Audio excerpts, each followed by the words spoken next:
Assalamualaikum warahmatullahi wabarakatuh. Selamat datang di channel Kang Selamat.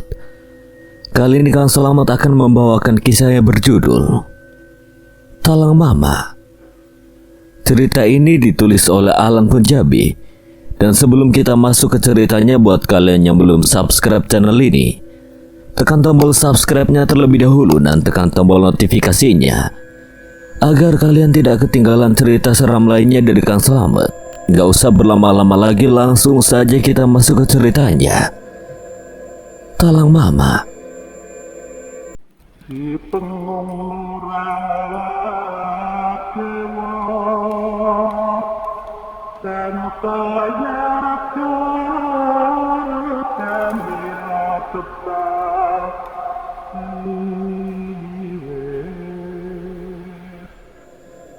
Asraf dan Dato' Pati kembali pulang ke rumah Daylami setelah memastikan Ajay sudah kembali normal. Tanpa menghabiskan waktu, Asraf segera memutuskan untuk memeriksa rumah Daylami lebih lanjut. Ditemani oleh Dato' Pati dan istrinya, mereka teliti setiap sudut rumah, memastikan tidak ada yang terlewatkan. Namun saat mereka hampir menyelesaikan pemeriksaan, mereka menyadari masih ada satu tempat yang belum dicek. Sebuah lemari kecil di dalam kamar Mak. Istri Dato' Pati dengan hati-hati membantu membongkar lemari tersebut. Ketika lemari terbuka, mereka terkejut melihat sebuah benda yang sangat mirip dengan yang diceritakan oleh Asraf. Tanpa ragu, Dato' Pati dan Asraf segera mengambil sesajen tersebut dan membawanya ke halaman rumah. Mereka memutuskan untuk menghancurkannya dengan cara membakarnya sebagai upaya untuk mengakhiri pengaruh jahat yang mungkin terkandung di dalamnya. Setelah menghancurkan sesajen tersebut, Dato' Pati menghapus tulisan atau simbol yang terdapat di balik pintu lemari. Sementara itu, Asraf tetap berjaga-jaga memastikan api membakar semua sisa-sisa sesajen tersebut sampai menjadi debu. Tidak lama kemudian ketegangan kembali memuncak. Tubuh Mak mulai menunjukkan gejala yang sama seperti Ajay, dengan kejang-kejang yang tidak terkendali. Darah bercampur nanah mengalir dari telinga dan hidungnya. Tubuhnya terangkat di udara dengan gerakannya tidak manusiawi, seakan-akan sedang berjuang dalam sakaratul maut yang pedih. Di tengah kekacauan itu, dari mulut Mak terdengar suara-suara aneh dan tidak bisa dipahami, seperti teriakan yang berasal dari alam lain. Asraf, Dato' Pati dan istrinya berusaha sekuat tenaga untuk menenangkan Mak, sambil berharap bahwa semua yang mereka lakukan dapat membantu mengakhiri kutukan atau pengaruh jahat yang mendera keluarga tersebut. Setelah api membakar habis sesajen tersebut, suasana seolah menjadi hening. Tubuh Mak terkulai lemas dan tidak berdaya di tanah, sementara Asraf, Dato' Pati dan istrinya berusaha mengangkatnya dengan lembut ke dalam rumah. Udara malam terasa semakin dingin. Asraf dan Dato' Pati mengamati dengan hati-hati setiap gerakan Mak yang mulai sadar kembali. Wajah mereka penuh kekhawatiran, menyadari bahwa kekuatan gaib yang mengendalikan Mak belum tentu sepenuhnya sirna. Asraf membantu membersihkan tubuh Mak yang penuh dengan darah dan nanah, sementara Dato' Pati menjaga di sampingnya, siap untuk bertindak jika keadaan kembali memburuk. Saat Mak mulai mendapatkan kembali kesadarannya, matanya mencari-cari keberadaan Daylami dengan pandangan kosong yang menakutkan. Dia meraba-raba di kegelapan, mencoba mencerna semua yang terjadi. Dato' Pati dengan lembut menjelaskan bahwa Daylami dan Fatur sedang berada di Siak untuk menjemput seseorang, mencoba menenangkan Mak.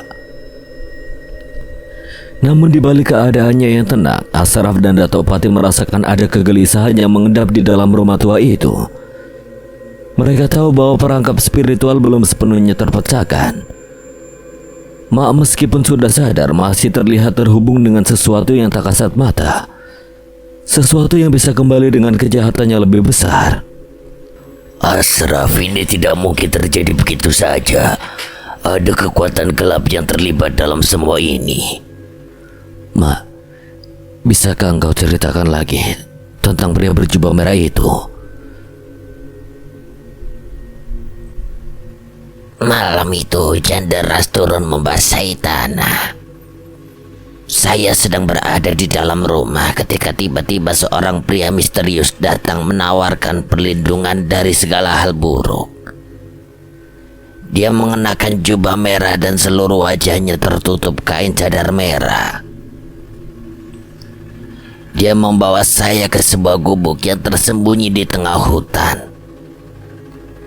Di dalamnya saya melihat berbagai macam sesajen yang dipersiapkan untuk upacara kesyirikan. Pria itu memberikan saya satu batok yang berisi berbagai bentuk sesajen dan selembar kertas yang berisi tulisan. Dan saya tidak sendirian, penduduk lain juga menerima hal yang serupa.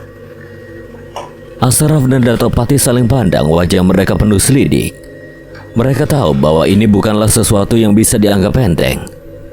Kekuatan gelap ibarat telah menyusup ke dalam sumsum desa mereka, dan sekarang tugas mereka adalah menemukan cara untuk menghadapinya. Kita harus mengakhiri ini, ucap Ashraf dengan tegas, pandangannya menatap ke jauh, mencari solusi di tengah kegelapan malam yang mengitari mereka. Malam terus menggulung gelap sampai di sepertiga malam setelah sholat tahajud, Ashraf mendengar suara langkah kaki di luar rumah Dato' Patih. Langkah-langkah itu terdengar berat dan tidak teratur, seperti langkah seseorang yang buru-buru atau bahkan terganggu. Dia berdiri dari sejadahnya yang masih terbentang di sudut ruangan. Matanya mencari sumber suara itu melalui jendela yang agak terbuka, tetapi kegelapan malam dan rintik hujan yang turun dengan lebat membuatnya sulit melihat dengan jelas. Namun dia merasa seperti ada yang mengintai di luar. Dengan perasaan was-was, Ashraf kembali duduk di atas sajadah. Hatinya gelisah, namun dia berusaha untuk tenang. Dia melanjutkan untuk berzikir dan bermunajat kepada Allah Subhanahu wa Ta'ala, memohon perlindungan dari segala hal yang tidak baik. Tiba-tiba sebuah bayangan hitam muncul di balik jendela yang kabur oleh rintik hujan. Bayangan itu terlihat seperti sosok manusia, tapi wujudnya tidak jelas. Ashraf merasa bulu kuduknya merinding dan dia segera mengucapkan ta'awudz dari godaan setan. Suara langkah kaki terdengar semakin dekat, dan Ashraf merasa detak jantungnya semakin meningkat. Dia mengambil sebuah tongkat kayu yang biasa digunakan untuk menopang atap sajadah, bersiap untuk bertindak jika terjadi sesuatu yang aneh. Namun seketika itu pula suara langkah kaki menghilang, hanya deru hujan dan desir angin malam yang kembali mengisi keheningan malam. Ashraf tetap waspada, namun tidak ada tanda-tanda kehadiran sosok misterius lagi. Suara ketukan pintu memecah kesunyian malam. Ashraf terbangun dari duduknya, mendengar ketukan tersebut. Dalam kegelapan malam yang kian pekat, dia bangkit dari sajadahnya yang masih terbentang dan melangkah menuju pintu. Setiap ketukan terdengar semakin jelas saat dia mendekati pintu. Dengan langkah ragu, Ashraf membuka pintu perlahan, namun tidak ada seorang pun di luar. Hanya hening yang kembali menyelimuti halaman rumah. Ashraf memandang sekeliling dengan cermat, mencari-cari tanda-tanda kehidupan. Tidak ada yang tampak mencurigakan atau mengancam. Sebelum ia kembali ke dalam, sebuah bayangan hitam melintas di depan matanya. Ashraf terkejut, dan sebelum ia sempat bereaksi, ia sudah terseret keluar rumah oleh kekuatan yang tak terlihat. Gamis putih yang ia kenakan tersangkut di semak-semak yang tumbuh subur di sepanjang jalan setapak. Pekatnya malam membuat Ashraf sulit untuk melihat apa yang sedang menyeretnya. Ashraf terbangun dari pingsannya di atas sebuah sampan kayu di tengah sungai yang gelap gulita. Kopiah putihnya tergeletak di halaman rumah Dato' Patih, terpisah jauh dari tempat dia berada saat ini. Malam itu hanya diterangi oleh sebongkah bulan separuh dan satu bintang di langit yang pekat. Suara gemuruh dari burung hantu memecah kesunyian. Ashraf merasakan rasa sakit di kepala yang tak tertahankan setelah mendapatkan benturan keras. Pendarahan mungkin tidak banyak, tapi cukup membuatnya lemah. Dalam kegelapan hanya gemercik air yang terdengar, serta desiran angin malam yang menusuk kulitnya. Dengan usaha keras, Ashraf mencoba bangkit dari sampan. Bibirnya bergerak lirih mengucapkan doa dan zikir untuk menenangkan diri di saat yang genting. Dia merenung sebentar, mencoba mengingat peristiwa terakhir sebelum pingsannya. Bayangan hitam yang mengambilnya dari rumah Dato' Patih, serangannya membuatnya tak sadarkan diri, dan sekarang dia terombang-ambing di tengah sungai. Tidak ada yang bisa dia lihat kecuali hutan lebat di sepanjang tepi sungai dan kegelapan yang menyelimuti segalanya. Ashraf terus berzikir dan berdoa menghafalkan ayat-ayat Al-Quran untuk menguatkan hatinya di tengah kesendirian dan kegelapan malam. Namun ada sesuatu yang aneh, kakinya seolah-olah ditahan oleh sesuatu di dasar sungai. Menghalangi sampan dan terombang-ambing lebih jauh, dia merasakan tarikan kuat ke bawah. Seperti ada yang mencoba menariknya ke dalam sungai yang tenang namun membunuh. Ashraf berjuang sekuat tenaga untuk bertahan melawan tarikan tak terlihat yang mengancamnya. Sampan kayu yang ia tempati terus bergerak tanpa kendali, menjauh dari tepi sungai yang bisa menjadi satu-satunya harapan untuk bertahan hidup. Dalam keheningan malam yang menakutkan, dia merenungkan nasibnya yang mungkin takdirnya telah tertulis di antara deretan bintang dan bulan yang hanya menyaksikan tanpa ada daya untuk menolong. Cahaya kecil merambat dari dalam rumah yang terbuat dari kayu. Seorang wanita asli Talang Mamak sedang sibuk mengobati Sa'diyah, seorang wanita muda yang ditemukan suaminya terikat di pohon kayu besar setelah 3 hari menghilang. Sa'diyah telah terluka parah dan masih belum sadarkan diri sepenuhnya.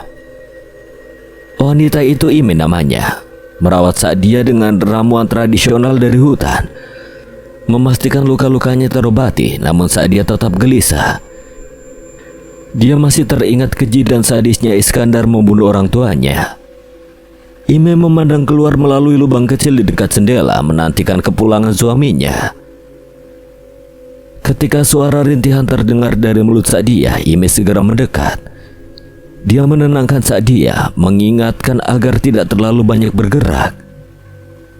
Ime memberitahu bahwa suaminya yang telah menemukan Sa'diyah terikat di pohon sedang mencari pertolongan di luar desa. Sa'diyah masih dalam keadaan lemah, mencoba berbicara namun suaranya terputus-putus. Dehidrasi dan pengalaman traumatisnya membuatnya sulit berkonsentrasi. Ime terus memberikan kekuatan dan perawatan, memastikan Sa'diyah minum ramuan yang disediakannya dan beristirahat dengan tenang di dalam rumah. Ime dengan sikap penuh perhatian dan kesabaran memastikan Sa'diyah tidak merasa sendirian atau terancam. Meskipun Sa'diyah masih terlalu lemah untuk bergerak atau berbicara dengan jelas, Ime bertekad untuk membantunya pulih dan mengatasi traumanya. Kamu jangan kemana-mana dulu, di luar sana masih sangat berbahaya. Sa'diyah hanya mengangguk lemas, belum bisa mengeluarkan suara. Matahari terbit dengan sinarnya yang hangat, menyinari wajah pucat Ashraf yang tergeletak lemah di atas sampan. Malam sebelumnya dia pingsan dan sekarang baru saja terbangun. Sampan mengayun perlahan di permukaan sungai, dan bayangan ranting-ranting pohon membelah cahaya mentari pagi yang memasuki hutan. Suara teriakan monyet hitam berekor panjang memecah kesunyian pagi. Ashraf merasakan kebingungan yang mendalam. Saya ada di mana? Desisnya perlahan sambil menatap ke sekeliling dengan mata yang masih layu. Sampahnya berada dekat dengan dahan-dahan pohon yang menjulang di tepi sungai. Dengan hati-hati Ashraf meraih salah satu dahan untuk menarik sampan, mendekati tepi daratan. Setelah berhasil, dia melompat ke daratan yang lembab dan berlumpur, mencari tanda-tanda kehidupan di sekitar. Namun hutan yang lebat itu sunyi senyap, hanya makam-makam tua dan perkakas rumah tangga kuno yang berserakan di antara pepohonan yang rapat. Ashraf merasa tidak nyaman dan cemas, tempat itu energinya sangat negatif. Dengan langkah hati-hati Ashraf kembali ke sampannya yang terikat di tepi sungai, menggunakan sebatang kayu sebagai dayung. Dia memulai perjalanan pulang kembali ke suku Talang Mamak untuk memberitahukan tentang ancaman besar yang dihadapi oleh penduduk. Dia yang melibatkan fitnah besar yang mengancam dari dia dalang di balik Iskandar laknatullah. Dalam hati, Ashraf bertekad untuk menyelamatkan suku dan membawa berita ini kepada mereka. Dengan penuh harapan dia melanjutkan perjalanannya menyeberangi sungai yang mengalir tenang, berharap dapat tiba tepat waktu. Pagi itu suasana di rumah Datuk Pati terasa hening. Mereka tidak menemukan Ashraf di rumah, hanya kopiah putih miliknya yang tergeletak di halaman. Kekhawatiran Datuk Pati dan istrinya memuncak, segera bergegas ke rumah Dailami. Di sana terlihat Mak sedang sibuk menyapu halaman. Ada Ashraf di sini. Mak menghentikan pekerjaannya dan menghadap mereka berdua. Matanya penuh dengan kekhawatiran ketika dia mendengar pertanyaan itu. Apa yang telah terjadi dengan anak itu? Kami menemukan kopiah milik Ashraf tergeletak di halaman rumah. Mak memandang kedua orang tua itu dengan pandangan yang mengisyaratkan bahwa dia juga tidak memiliki jawaban pasti. Pulai, bagaimana ini? Apakah dia juga menghilang bersama Ashraf? Tanya Mak lagi, berharap Pulai bisa memberikan sedikit pencerahan. Pulai tiba-tiba muncul dari kebun belakang. Wajahnya terlihat tenang dan terkendali. Saya tidak tahu keberadaan Ashraf. Ia mencoba menunjukkan kekhawatiran yang sama dengan mereka. Kalau begitu kita harus segera mencari keberadaannya, ujar Datuk Pati dengan nada tegas. Pulai, Mak, Datuk Pati dan istrinya kemudian bergegas membagi tugas untuk mencari Ashraf.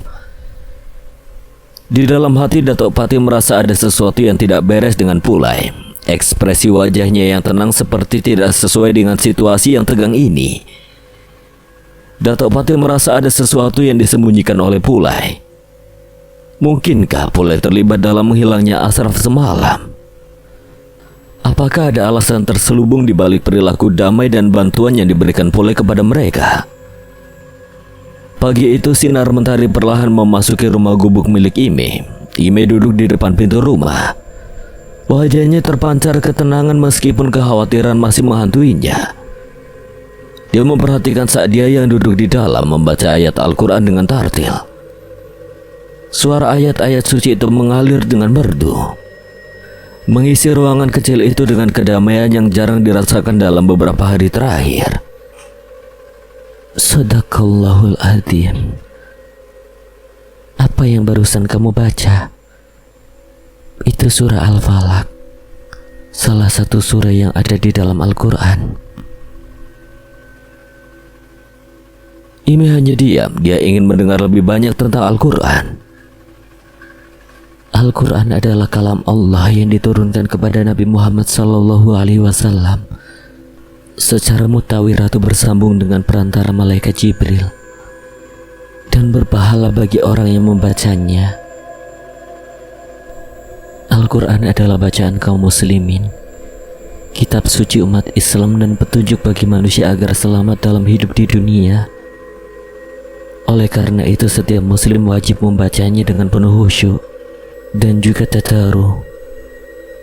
Maukah kau mengajarkanku lebih banyak tentang Islam dan Al-Quran? Saat dia memeluk Ime dengan erat dan berkata, semoga kita mendapatkan syafaat dari Al-Quran. Utsman bin Affan radhiyallahu an, ia berkata, Rasulullah SAW bersabda, orang terbaik dari kamu ialah orang yang mempelajari Al-Quran dan mengajarkannya. Mulai hari itu Ime belajar banyak tentang Islam dari Sa'dia. Dia merasa hidupnya lebih tentram dengan Islam, lebih damai dengan Al-Quran, membaik dari hari ke hari. Setiap pagi Sa'dia membantu Ime membersihkan rumput di kebun kecil di belakang gubuk mereka. Ime selalu cemas melihat Sa'dia berkeliaran di luar rumah, terutama setelah melihat segerombolan orang melewati kebun mereka. Orang-orang itu terlihat berbahaya, mengikuti jejak Iskandar yang terkenal mencari orang untuk diajak bergabung dalam upaya menyembah Togut. Ketika segerombolan itu lewat, Ime dengan cemas menarik Sa'dia agar bersembunyi. Dia tahu betul bahaya yang mengintai jika mereka ketahuan. Iskandar dan pengikutnya tidak segan-segan menggunakan kekerasan untuk memaksa orang untuk bergabung dengan mereka. Ime merasakan ketegangan yang tidak wajar di udara. Suaminya yang masih belum pulang membuatnya semakin gelisah. Setelah rombongan itu berlalu, Ime segera membawa Sa'dia kembali masuk ke dalam rumah. Pagi itu suasana di sekitar Sungai Gangsal terasa hening setelah melewati malam yang panjang. Cahaya mentari mulai menerobos di antara pepohonan yang menjulang tinggi, menyinari wajah Ashraf yang tergeletak lemas di atas sampan. Tubuhnya masih terasa dingin akibat basah kuyup dari air sungai yang mengombang-ambingkannya. Ranting pohon besar menutupi sebagian sinar matahari pagi, menciptakan bayangan yang bergelombang di wajah Ashraf yang pucat. Saat mata Ashraf sedikit terbuka, pandangannya langsung terpaku pada sekitar yang tidak dikenalinya. Dia merasa bingung dan lemah. Tiba-tiba dari kejauhan terdengar suara langkah kaki mendekat. Ashraf mencoba bangkit, tapi kelemahan yang melanda tubuhnya membuatnya hampir tak berdaya. Perlahan-lahan 3 sosok mendekatinya. Mereka tampak cemas dan terkejut melihat Ashraf dalam kondisi seperti itu. Salah satu dari mereka, Zunaidi, suami Ime. Dia langsung mengambil tindakan dengan cepat. Dia bersama 2 temannya mengangkat Ashraf ke atas sampan dengan hati-hati. Zunaidi mengamati luka di tengkuk Ashraf dengan goresan di pipi. Dia segera mengoleskan ramuan hutan untuk meredakan rasa sakit dan menutupi tubuh Ashraf dengan handuk untuk menghangatkan tubuhnya. Sepertinya ini ulah Iskandar dan antek-anteknya, ujar Zunaidi dengan suara tegas, mengisyaratkan bahwa ini bukanlah kejadian biasa. Dia melihat tanda-tanda kekerasan dan kesaksian alam sekitar yang mengarah pada dugaan tersebut. Ada seseorang yang lebih besar pengaruhnya di balik Iskandar. Zunaidi mendongak, matanya mencari tatapan dalam. Siapa dia, nak? Dia tidak terlihat, tapi aku merasakan keberadaannya dalam setiap peristiwa yang kita alami. Ashraf menceritakan tentang bayangan hitam yang melarikan diri setelah menyeretnya keluar rumah, serta kejadian-kejadian aneh yang terjadi sejak kedatangan mereka di desa Talang Mama. Zunaidi mendengarkan dengan serius, tangannya mengepal di pangkuan.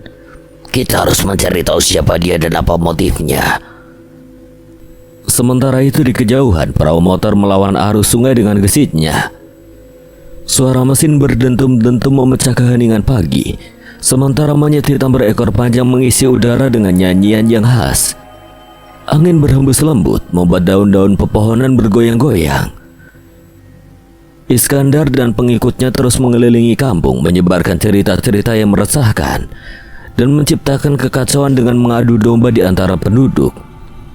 Iskandar memang terkenal dengan keahliannya dalam berdusta dan liciknya dalam memanipulasi orang lain, sehingga tak sulit bagi pendengarnya untuk percaya pada omongannya yang terkesan meyakinkan. Barang siapa yang ingin panennya berhasil, jangan lupa bersedekah, ucap Iskandar kepada kelompok penduduk yang terkumpul di dekat lapangan. Keluarkanlah sedikit harta kalian untuk penghuni sungai Gangsal, karena air dari sungai itulah semua sumber kehidupan kampung Talang Mamak ini. Setiap tanggal ganjil di tengah bulan, kintirkan sedekah kalian di sungai Gangsal. Kemudian mandilah untuk menghilangkan kesialan. Memohonlah kalian dengan penuh harapan agar diberi kemudahan. Banyak penduduk yang mendengarkannya mulai terpengaruh oleh kata-kata Iskandar. Beberapa di antara mereka mulai bertanya-tanya dan merencanakan untuk mengikuti nasihatnya, percaya bahwa ini adalah jalan untuk mendapatkan keberkahan dan kemudahan dalam hidup mereka. Setelah berkeliling dari rumah ke rumah warga, Iskandar dan 2 algojonya akhirnya sampai di depan rumah Ime. Mereka tiba tepat saat Ime sedang sibuk menjemur pakaian di halaman rumah. Mata Ime langsung membelalak ketika melihat kedatangan mereka. Tanpa pikir panjang, Ime segera berlari masuk ke dalam rumah dengan terburu-buru. Dia memanggil Sa'dia yang sedang di dalam dan menyuruhnya untuk bersembunyi serta tidak keluar sebelum mereka pergi. Namun saat dia sangat benci dengan Iskandar, dia ingin segera membalas kematian abahnya. Sa'dia, kita harus tetap tenang dan waspada.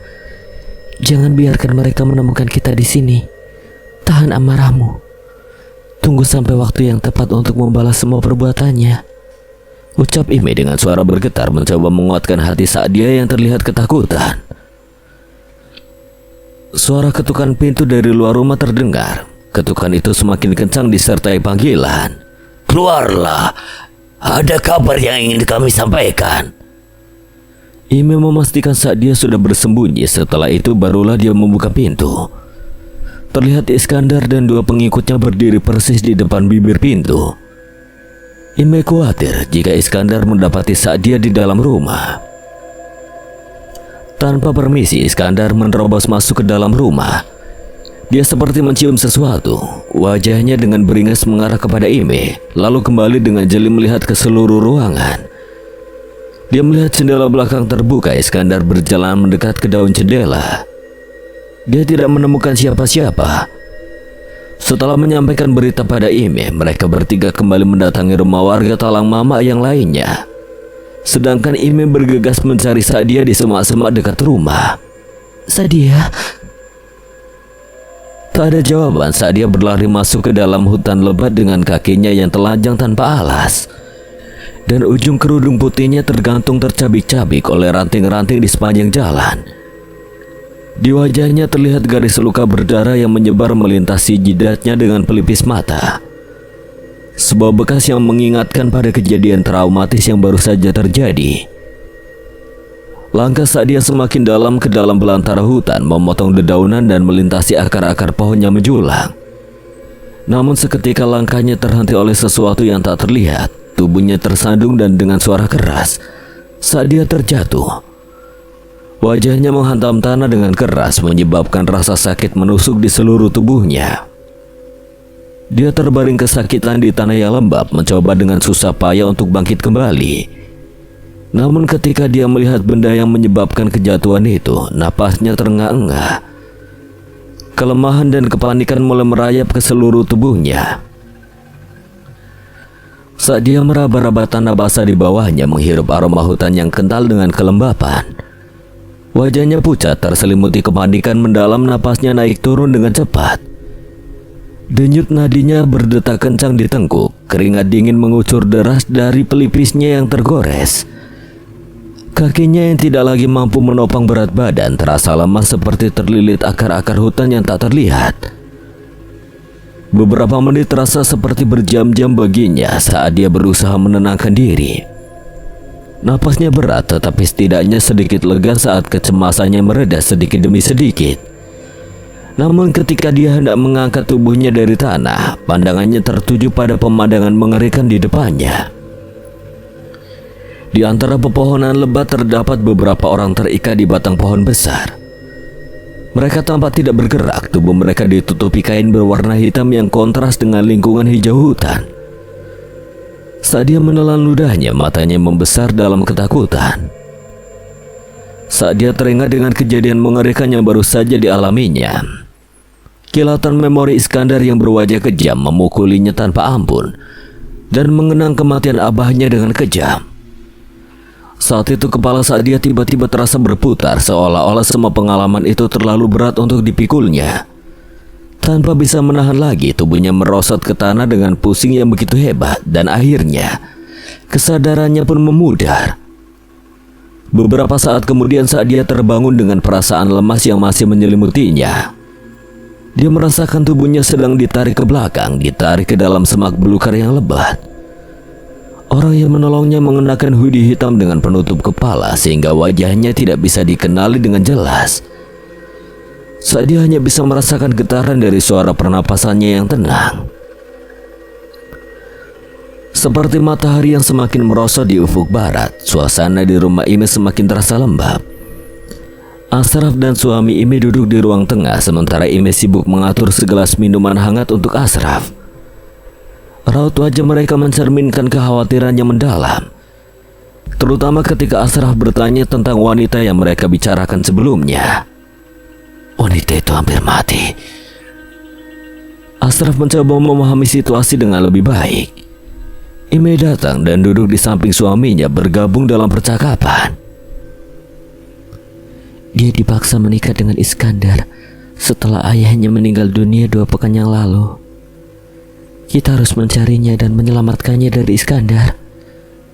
Jelas Ime dengan suara yang bergetar, mencerminkan keputusasaan yang dirasakan. Suami Ime mengangguk pelan, menambahkan, Iskandar sangat licik dan kejam. Kita harus merencanakan strategi dengan baik.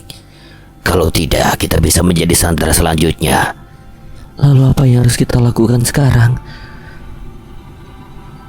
Kita harus menunggu sampai waktu yang tepat. Kita tidak boleh terburu-buru. Suasana pun kembali hening, hanya terdengar gemerisik api dalam perapian yang menemani percakapan mereka.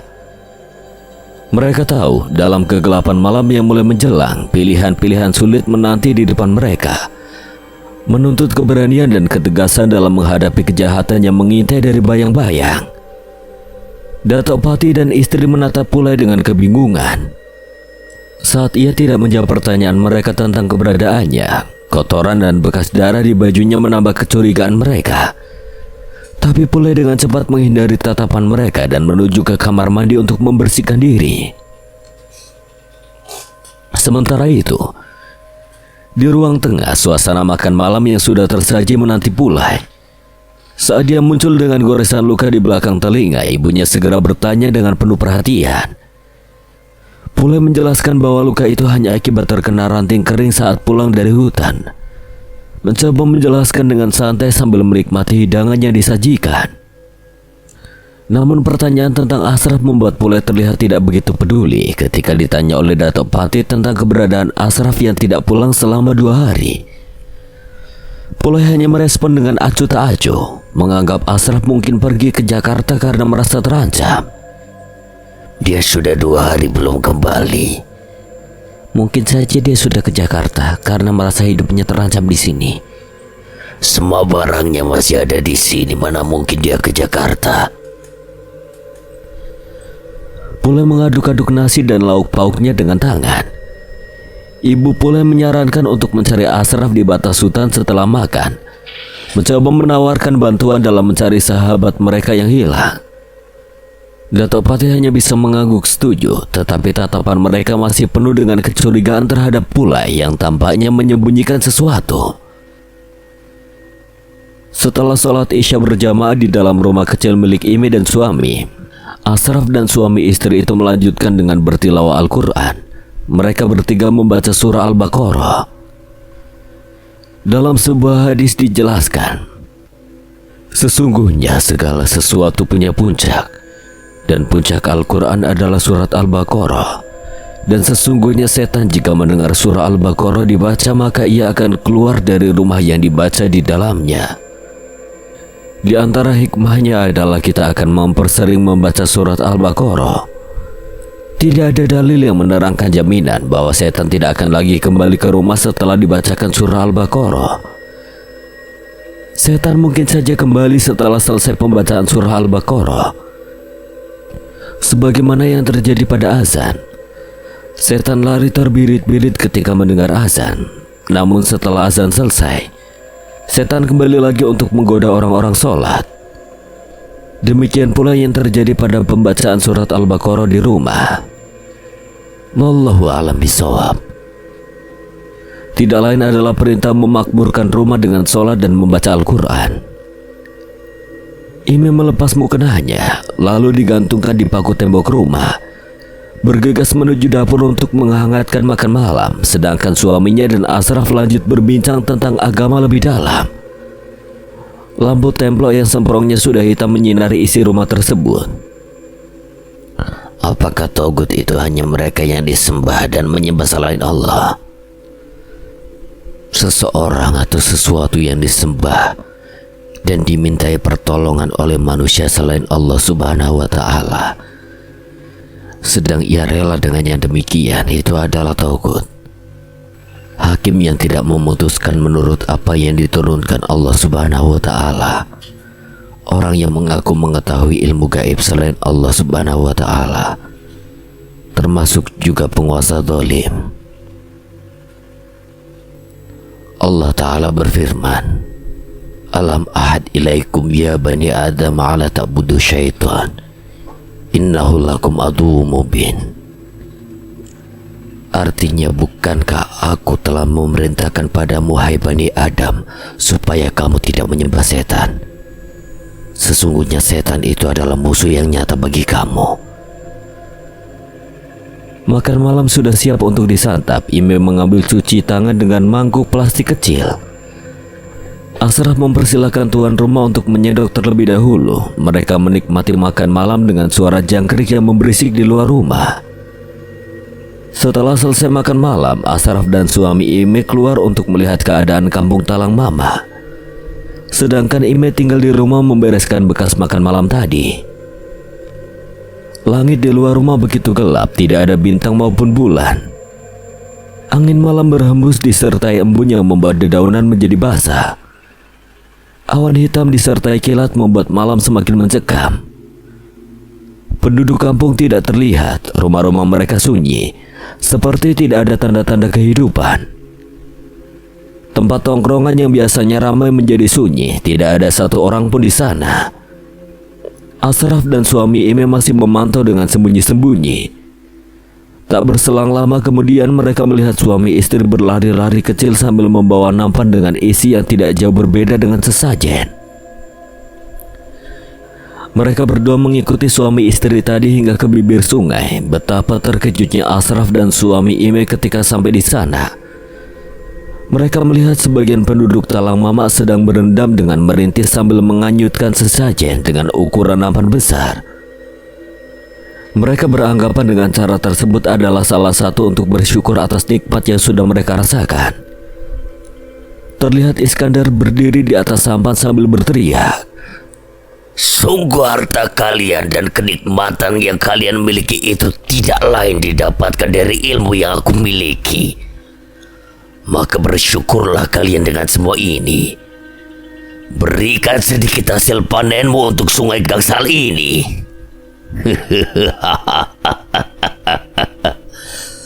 Kilat menyambar disertai hujan. Para penduduk yang tersesat karena Iskandar masih berada di dalam sungai. Sedangkan Ashraf dan suami Ime masih bersembunyi di balik batang pohon yang tumbuh di dekat bibir sungai Gangsal. Iskandar berteriak kencang disertai tawa pecah yang amat sombong, seakan-akan dialah yang menciptakan hujan dan petir. Iskandar benar-benar sudah mati hatinya, dia lupa siapa dirinya. Dia kafir yang berasal dari kata kufur yang berarti menutup. Sifat sombongnya sudah menyesatkan jauh dari jalan kebenaran. Bahkan sampai berani mengaku sebagai Tuhan, sungguh laknat. Iskandar sudah keterlaluan. Dia sudah sangat jauh melampaui batasannya. Sosok bayangan secepat kilat melintas di belakang mereka. Perasaan takut dan gelisah kini menyapu mereka berdua. Suami Ime segera mengajak Ashraf bergegas pergi dari tempat tersebut. Dia mulai merasa ada hal buruk yang akan terjadi jika mereka terlalu lama di sana. Itu sebabnya suami Ime dan Ashraf sudah menjauh dari bibir sungai Gangsal. Saat dia tergeletak pingsan di semak belukar, tangan dan kakinya terikat, seorang pria kecil 8 tahunan, entah dari mana asalnya, melangkah dekat ke arah Sa'dia. Dia menyeret tubuh Sa'dia hingga sandal yang dipakainya terlepas. Pria kecil itu membawa Sa'dia ke gubuk tua yang berada jauh di tengah hutan. Dia melepas ikatan di tangan dan kaki Sa'dia. Pria kecil itu bernama Ran. Ayahnya sudah mati menentang kesesatan yang dibawa oleh Iskandar. Sedangkan ibunya menjadi pemuas nafsu Iskandar dan antek-anteknya. Itu sebabnya Ran bersembunyi jauh di tengah hutan belantara. Dia hampir mati dibunuh oleh ibu kandungnya sendiri. Untuk makan dia mencari ikan di aliran anak sungai Gangsal. Terkadang juga daun-daun hijau, akar muda kayu, dan hewan buruan yang bisa didapatkan. Semua dia makan untuk bertahan hidup jauh dari kehidupan manusia. Kulit putihnya kini tampak terbakar, matanya mulai ada lingkaran berwarna gelap. Kuku jari jemarinya panjang dan hitam. Dia mengenakan celana dan baju pendek yang ujung-ujungnya sobek tersangkut ranting. Ran memberikan minum pada Sa'dia yang masih pingsan tidak sadarkan diri. Lalu Ran melepas bajunya dan membasahi dengan air bersih untuk mengusap bekas darah di wajah Sa'dia yang sudah mengering. Sengatan nyamuk sudah tidak terasa lagi di tubuh Ran yang bertelanjang dada. Dia sudah kebal, entah terbiasa atau bahkan kehabisan darah.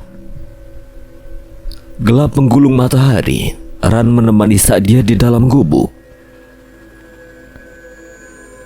Mulai berjalan dengan mengendap-endap memasuki hutan lebat. Matanya terus melihat kanan dan kiri, memperhatikan hal-hal di sekitar. Langit yang tadi cerah seketika berubah menjadi gelap gulita. Angin berhembus menggoyang ranting. Daun yang sudah coklat menua jatuh ke tanah. Mulai telah sampai di tempat yang dia tuju. Dia selingkuhkan seperti mencari sesuatu. Matanya begitu jeli menerobos malam hanya dibantu dengan pencahayaan dari obor yang dia bawa. Saya yakin sekali kalau di sini tempatnya. Pulai berusaha menemukan apa yang dia cari. Matanya tertuju ke arah sebuah sandal yang terletak tidak jauh dari dia berdiri. Perlahan Pulai mendekat, dia mengenali sandal tersebut. Wajahnya tersenyum miring. Pandangannya tersirat penuh dengan rasa puas. Seolah-olah dia menemukan apa yang dicarinya. Bahkan api obor yang dibawa hampir saja mati ditiup angin. Setelah hari panjang di Sungai Gangsal, Ashraf dan suami Ime kembali ke rumah saat senja. Sampan motor mereka memecah arus sungai dengan gesit, membawa pulang hasil tangkapan yang lumayan banyak. Udara senja terasa damai, dihiasi dengan warna-warni langit yang memudar perlahan. Mereka berdua setelah bersusah payah sepanjang hari mengambil napas lega saat sampan mereka berlabuh di tepi sungai. Suami Ime melompat keluar pertama kali membantu menambatkan sampan dengan tali yang sudah disediakan. Ashraf mengikuti di belakang membawa hasil tangkapan ikan yang mereka peroleh. Di halaman rumah, Ime sudah menanti dengan senyum lebar. Wajahnya berseri-seri melihat suaminya kembali dengan selamat. Sebuah perasaan lega dan bahagia terpancar jelas dari matanya. Masya Allah, Alhamdulillah, kalian sudah pulang dengan selamat, sambut Ime sambil melangkah mendekati suaminya dan Ashraf. Suasana bahagia menghiasi rumah mereka saat itu.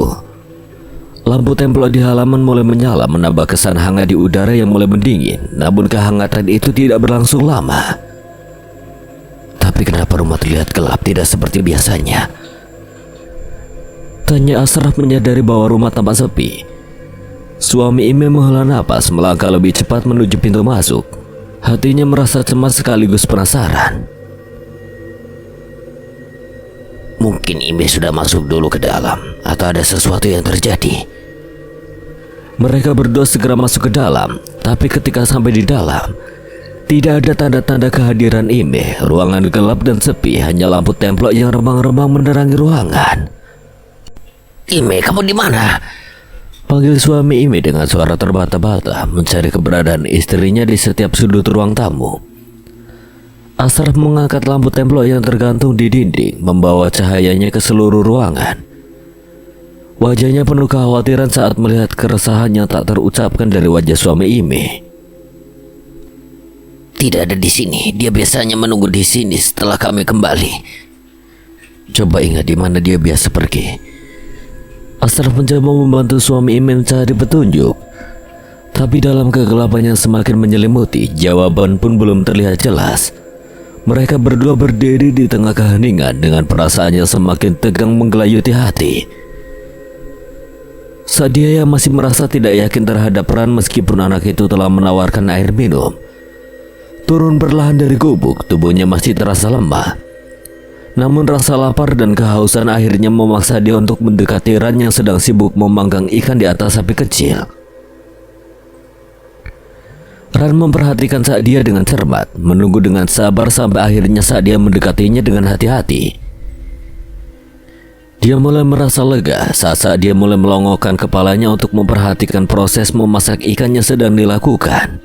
Duduklah, ikan ini hasil tangkapan dari Sungai Gangsal. Semoga bisa membantumu lebih baik. Sadia meski ragu, akhirnya duduk di dekat api kecil tersebut. Aroma harum dari ikannya dipanggang membuat perutnya berbunyi, mengingatkan betapa laparnya dia. Namun rasa curiga masih mengendap di benaknya. Setelah sekian lama terpuruk dan diseret oleh Iskandar, kepercayaan pada siapapun yang muncul secara tiba-tiba tidaklah mudah baginya. Ran memberikan sepotong ikan yang sudah matang kepada Sadia. Coba, ini pasti akan membuatmu merasa lebih baik. Sadia mengambil ikan itu dengan hati-hati, memeriksanya dengan cermat sebelum akhirnya mencicipinya. Rasanya begitu nikmat, mungkin karena laparnya yang sudah tidak tertahankan. Dia melanjutkan untuk menyantap ikan tersebut dengan lahap, sementara Ran duduk di sebelahnya, mengamati dengan senyum lega. Terima kasih. Tidak apa-apa, ayo makan lebih banyak jika kamu mau. Ran mengangguk sambil tersenyum perlahan-lahan saat dia mulai merasa lebih aman di sekitaran. Anak kecil ini dengan segala keterbatasan dan kehidupannya yang keras di hutan telah menunjukkan kebaikan hati yang tulus. Saat dia memutuskan untuk mengajukan pertanyaan, "Kamu sendirian di sini?" tidak ada jawaban, hanya hening duduk di samping api kecil. Ime ditemukan di tepi sungai, tubuhnya mengambang dalam dinginnya air yang tenang. Wajahnya membiru, matanya melotot hampir keluar dari rongga matanya yang terbuka lebar. Perutnya yang sedang hamil menonjol ke depan hampir meletus sebagai saksi bisu dari sebuah kehidupan yang telah berakhir begitu tragis. Suami Ime terpukul berat, berlutut di pinggir sungai. Air mata tak tertahankan meluncur membasahi pipi yang pucat. Dia kehilangan dua orang yang paling dicintainya dalam satu waktu. Istri tercinta dan jabang bayi yang belum sempat menghirup udara dunia. Asraf mencoba menghibur dengan penuh kesabaran. Dia menenangkan suami Imi dengan bijak, mengingatkannya bahwa setiap yang bernyawa pasti akan kembali kepada Sang Pencipta. Tidak peduli seberapa keras kita mencoba menghindar, namun dalam keheningan yang menyelimuti mereka, suami Imi tidak bisa menahan amarahnya. Kematian istriku tidak wajar, ucapnya dengan nada gemetar. Kebenciannya membara merasuk di dalam suaranya. Ada bekas luka di pelipis matanya. Saya yakin Iskandar ada di balik semua ini. Dia harus membayar atas segala penderitaannya dialami Imi dan anakku. Asraf mendengarkan dengan penuh perhatian, memahami betapa dalamnya kesedihan dan kemarahan yang dirasakan. Namun dia cukup waspada akan bahaya menuduh tanpa bukti yang cukup. Mari kita cari tahu dengan hati-hati. Kita tidak boleh terbawa emosi, atau kita akan tersesat di dalam kegelapan yang sama yang telah memakan mereka. Suami Imi menatap Asraf, matanya terpancar tekad yang tak tergoyahkan. Mereka berdua tahu perjalanan mencari kebenaran ini tidak akan mudah. Di bawah langit senja yang semakin redup, di tepi sungai Gangsal, senja menjelang maghrib menyelimuti segalanya dengan nuansa keemasan yang terang. Asraf dan suami Imi masih berada di perahu kayu mereka, menghadap ke arah barat di mana matahari perlahan tenggelam di balik deretan pohon-pohon pinus yang menjulang tinggi. Asraf yang berdiri tegak di bagian depan perahu merasakan angin senja yang lembut menyapu wajahnya. Dia memandang ke arah langit yang berubah warna dari biru cerah menjadi oranye keemasan, mencerminkan warna-warna yang memantul di permukaan air sungai yang tenang. Suami Imi duduk di belakangnya, memegang kendali perahu dengan cermat. Ekspresinya terlihat tegang, mata yang penuh dengan kekhawatiran dan keingintahuan tentang apa yang akan terjadi selanjutnya.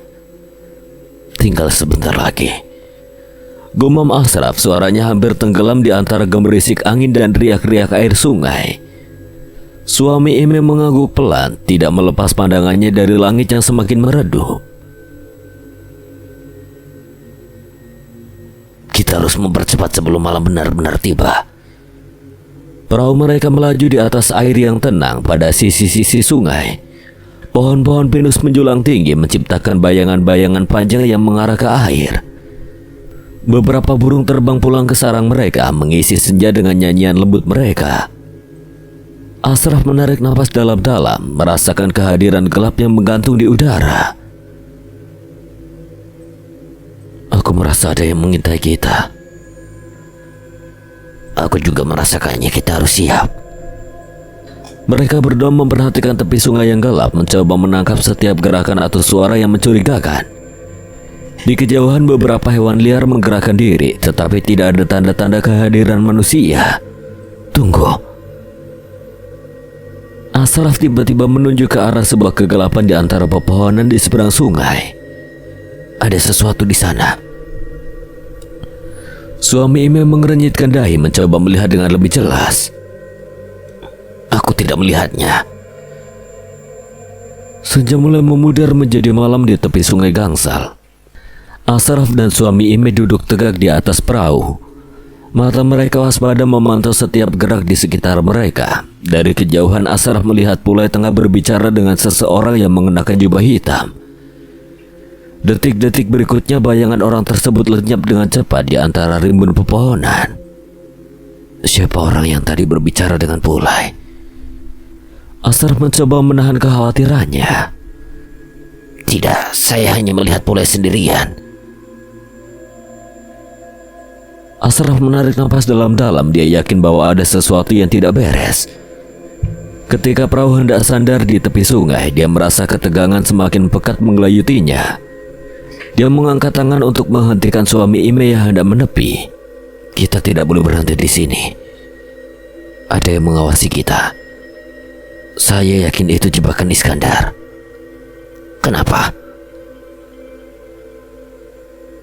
Asraf menatap tepi sungai, mencoba menangkap gerakan apapun di sana. Coba perhatikan. Tidak hanya Pulai, tapi ada banyak orang berjubah hitam mengawasinya. Suami Ime menoleh ke arah yang ditunjuk oleh Asraf. Matanya mencoba menembus kegelapan. Benar saja, di antara bayangan pepohonan dia melihat beberapa sosok berjubah hitam yang bergerak tenang, tetapi pasti. Tiba-tiba, sayup-sayup terdengar suara nyanyian seperti sirih layang diiringi alunan musik khas Talang Mama. Asraf mengangkat alisnya, memberi kode kepada suami Ime bahwa dia juga mendengar hal yang sama. Mereka pasti sedang menyiapkan sesuatu. Kita harus tetap berhati-hati. Suara gemerisik air sungai bergabung dengan ritme misterius seleko yang dinyanyikan oleh para orang berjubah hitam. Asraf dan suami Ime memperhatikan dari tengah sungai yang tenang. Seleko yang awalnya merdu dan mendayu-dayu, lambat laun berubah menjadi seram dan menghantui. Mantra-mantra yang mereka lantunkan terdengar begitu menggetarkan, menciptakan suasana yang penuh dengan ketegangan dan mistis. Pulai berdiri di tengah-tengah mereka, wajahnya menunjukkan ketenangan di tengah upacara yang mencekam ini. Sementara itu, orang-orang berjubah hitam menari dengan gerakan yang aneh dan sulit diikuti, seakan terhubung dengan kekuatan yang tak terlihat. Asraf memandang suami Ime dengan pandangannya penuh pertanyaan. Mereka merasakan bahwa ada sesuatu di balik ritual ini, sesuatu yang jauh lebih dalam dan lebih bahaya daripada yang mereka duga sebelumnya. Suara seleko semakin kuat mengisi udara pembuka malam dengan getaran yang tidak wajar. Tiba-tiba di tengah-tengah ritual, salah satu dari orang berjubah hitam mengangkat tangannya ke atas dan api kecil menyala di ujung jarinya. Cahaya api itu memantulkan bayangan aneh di wajah mereka, menambah nuansa menyeramkan dari adegan tersebut. Suami Ime menahan napasnya, mencoba memahami apa yang sedang terjadi. Dia merasa denyut nadi di tenggorokannya saat situasi semakin mencekam. Asraf tetap diam. Matanya fokus memantau setiap gerakan dan ekspresi di sekitar mereka. Asraf memberikan isyarat diam kepada suami Ime, menandakan agar mereka tetap berada di tempat yang aman dan tidak terlihat. Mereka perlu menunggu momen yang tepat untuk bertindak atau mencari tahu lebih lanjut tentang tujuan sesungguhnya dari upacara ini. Iskandar berdiri tegak di halaman balai, dikelilingi oleh pengikut setianya yang setia menjaganya. Algojo, sosok yang selalu siap siaga dengan pedangnya, menatap tajam ke arah Asraf dan suami Ime yang dengan berani menantang kehadiran Iskandar. Kampung suku Talang Mama telah berubah sejak kedatangan Iskandar. Orang-orang yang menentangnya ditegakkan sebagai contoh, terikat di batang-batang pohon dengan tubuh mereka yang sudah membusuk tertutup kain hitam. Bau busuk menguar dari mayat-mayat itu, mengingatkan siapapun yang melintas di sekitar bahwa menentang Iskandar berarti menghadapi konsekuensi yang mengerikan. Tetaplah kalian berada di jalan yang aku perintahkan. Jangan sekali-kali berani keluar dari golonganku. Jika kalian mendustakan, maka kalian akan menjadi busuk seperti mereka, ucap Iskandar dengan suara bergema. Tawa sombong mengiringi kata-katanya. Wajahnya yang keriput menyimpan kejahatan yang dalam. Tatapan matanya begitu bengis seperti elang yang siap menerkam mangsanya. Namun ketenangan itu terganggu oleh seruan tiba-tiba dari balik balai. Jangan percaya dengan setan itu. Seru seseorang dengan berani, semua mata langsung tertuju pada asal suara. Ternyata itu adalah Ashraf dan suaminya Ime yang berani menentang keberadaan dan otoritas kejam Iskandar. Masih berani kau datang di hadapanku, kafir? Pekik Iskandar dengan lantang, suaranya bergema di halaman yang sunyi. Ashraf tak gentar, dengan langkah mantap dia melangkah lebih dekat ke arah Iskandar. Hingga kapan kau akan seperti ini, Iskandar? Hingga kapan kau akan menindas dan memerintah kesesatan seperti ini? Ashraf menatap langsung ke mata Iskandar, posisinya menantang dan penuh dengan keberanian. Keheningan kembali turun di antara mereka. Hanya napas berat Iskandar yang terdengar mengendap-endap. Ashraf tidak gentar. Suaranya menembus udara yang tegang. Jangan sampai kau sadar saat napasmu sudah tercekik oleh kesombonganmu. Sesalmu tidak akan lagi berguna. Pertemuan di halaman balai itu dipenuhi dengan ketegangan antara kekuasaan dan keberanian, antara ketakutan dan kebenaran. Ashraf dan Iskandar berhadapan di tengah keheningan yang penuh dengan ancaman. Berhenti dari omong kosongmu. Kau yang seharusnya berhenti beromong kosong. Sudahi kebohongan ini, bertobatlah kepada Allah Subhanahu wa Ta'ala yang telah menciptakan kau, yang membiarkanmu hidup hingga saat ini. Jangan jadi manusia munafik. Balas Ashraf dengan tegas, pandangannya tajam dan penuh dengan keyakinan. Kau benar-benar tauhid, melampaui batasanmu. Iskandar hanya tertawa angkuh. Ana Rabbul A'la. Akulah Tuhanmu yang paling tinggi. Dia adalah contoh Fir'aun masa kini. Seru Ashraf kepada semua yang hadir, membalas dengan sikap keras dari Iskandar. Iskandar murka. Laknatullah terucap dari bibirnya. Dia memerintahkan pengikutnya untuk menangkap Ashraf saat Ashraf hendak dibawa pergi. Suami Imai tiba-tiba muncul dengan penuh amarah. Kau telah membunuh istri dan anakku, iblis.